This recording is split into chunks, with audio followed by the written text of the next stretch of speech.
kan kiristaanaa kan islaamaa obboleeyyan kiyyaa obboleettiin kiyya tuni obboleettiin teenya tuni mana mustashfaa nafii keessa jirti.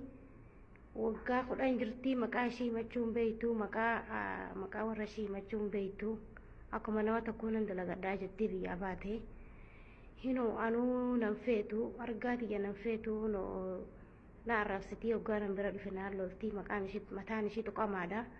Qaamni ishii hunilleen irruu qabaa miilli ishii hunilleen kee dhaabbatuu fi riyaad irraa asitti darbanii mustashfaa baadiyyaa Shumeessi jirti. Baadiyyaa nafii jirti. Obboleeyyan kiyya intala tana ambaasii biraan ga'a ambaasii Itoophiyaa biraan ga'a. Ambaasii Itoophiyaa biraan ga'a hadaraa yaa obboleeyyan kiyya rabbiif jecha kan islaamaa kan kiristaanaa dirmadhaaf yaa obboleeyyan.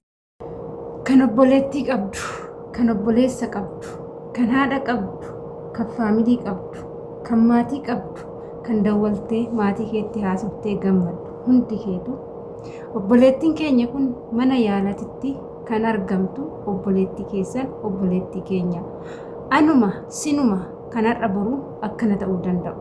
Gaafa sanuu maaltu namatti dhaga'ama?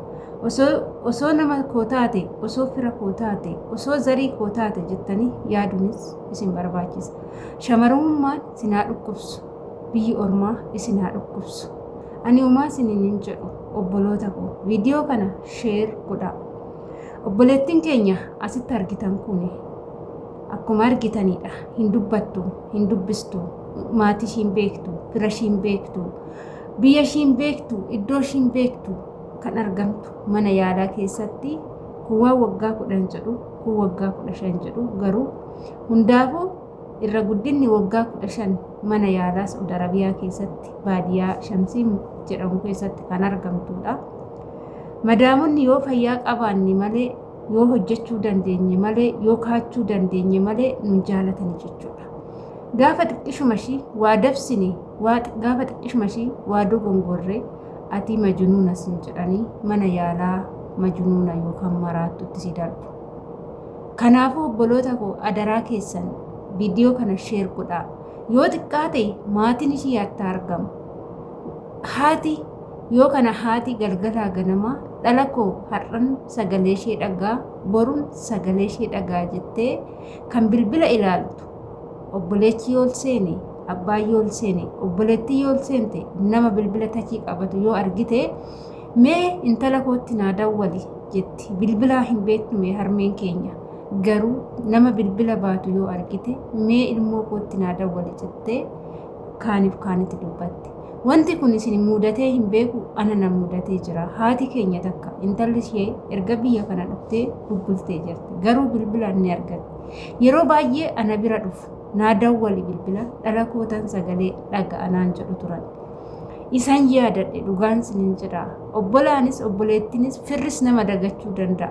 Haati garuu tasumallee nama dagachuu hin dandeechu. Garaa dhalaatiif jettanii warroonni dhaltanii deessanii dhala qabdan. Warroonni ji'a 9 gadaamisa keessanitti ilmoo baattanii deessanii harmee keessan intala kanaatiif jecha viidiyoo kana sheer godhaatii firri itti argamu. Namni itti argamu, namni ishii beeku hin jiru, hin dubbattu, hin dubbistu, wanta ishiin beektu hin jiru. Egaa ka namni kamiyyuu taanan biyya ormaatitti himti biyya ofii keessattuu mana yaalaa hospitaala maraattu gaafa galanii namni of wallaalaa deema kan caalu.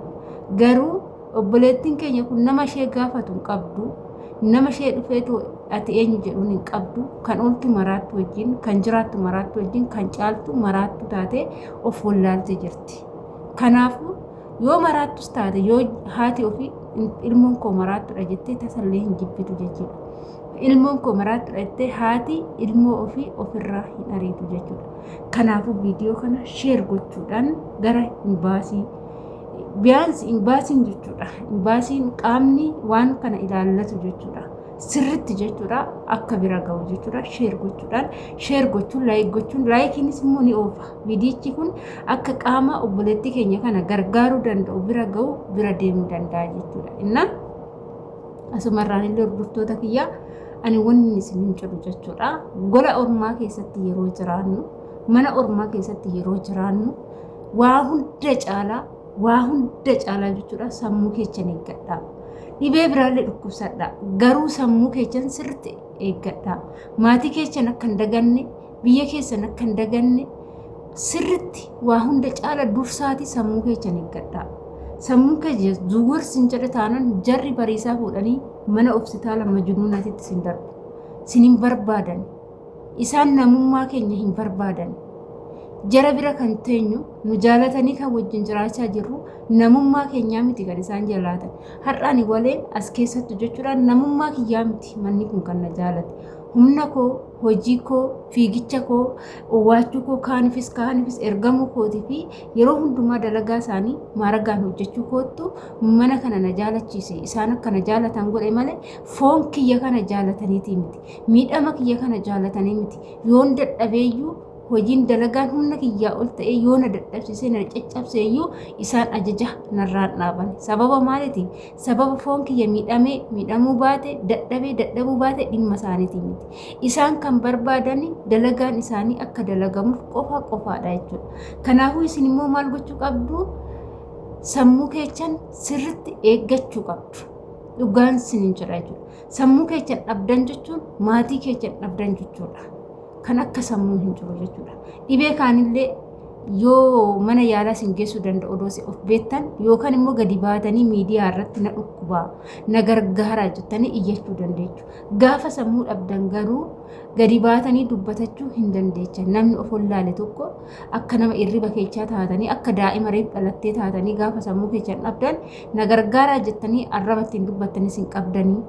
Jarri sin gatu achumatti haftu namni sin argu hin jiru akka tasaa hospitaala isaanitti sin gatassan abashaa wayii yoo dhaqee sin argeen alatti namni sin argu hin jiru. Obboleettii keenya kana agoggaa 10 kana agoggaa 15 kana namni takkan argine jechuudha. Amma tasaa ijoolleen teenya mana yaalaa san dhaqanii akka abashaa taate arganii viidiyoo waraabanii jechuudha.